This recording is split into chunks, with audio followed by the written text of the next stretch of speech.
High! তো প্রত্যেক দিনের মতো নয়, আজকের ব্লগটা একটু অন্যরকম হতে চলেছে।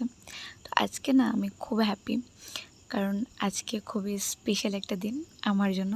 কারণ আমার পছন্দের মানুষের আজকে বার্থডে। একজন নয়, দুজন মানুষের বার্থডে। তো আমি বেরিয়ে পড়েছিলাম আমার গন্তব্যে যাওয়ার জন্য। টিকিট কেটে ট্রেনে উঠে পড়েছি। তারপরে আমি পৌঁছে গিয়েছিলাম।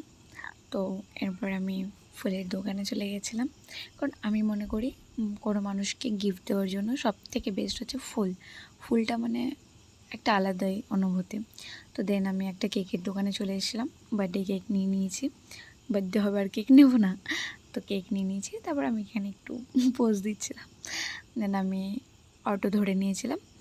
আমাকে নিতে আসার কথা ছিল, বাট কেউ আমাকে নিতে আসেনি। যাই হোক, দুঃখ পেয়ে লাভ নেই। তাই তারপর আমি টোটো থেকে নেমে হেঁটে হেঁটেই যাচ্ছিলাম সামনেই, মানে একটু যেখানে টোটো নামায় তার থেকে একটুখানি ডিস্টেন্স।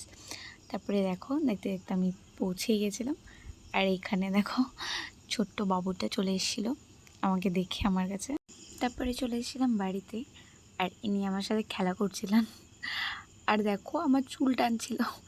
এখন ও একটু বড় হয়েছে আর এত ছটফটে হয়েছে, প্রচুর ছটফট করে আর প্রচুর দুষ্টু হয়েছে। দেখো ফোনটাকে ধরবে।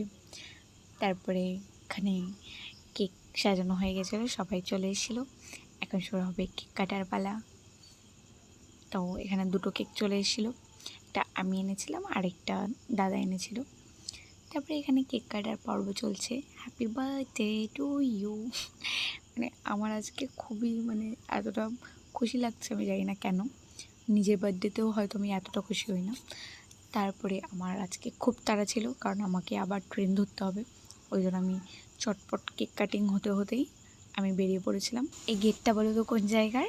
তোমরা কি কেউ গেস করতে পারবে এটা কোন জায়গা? যদি জেনে থাকো তো অবশ্যই আমাকে কমেন্টে জানিও।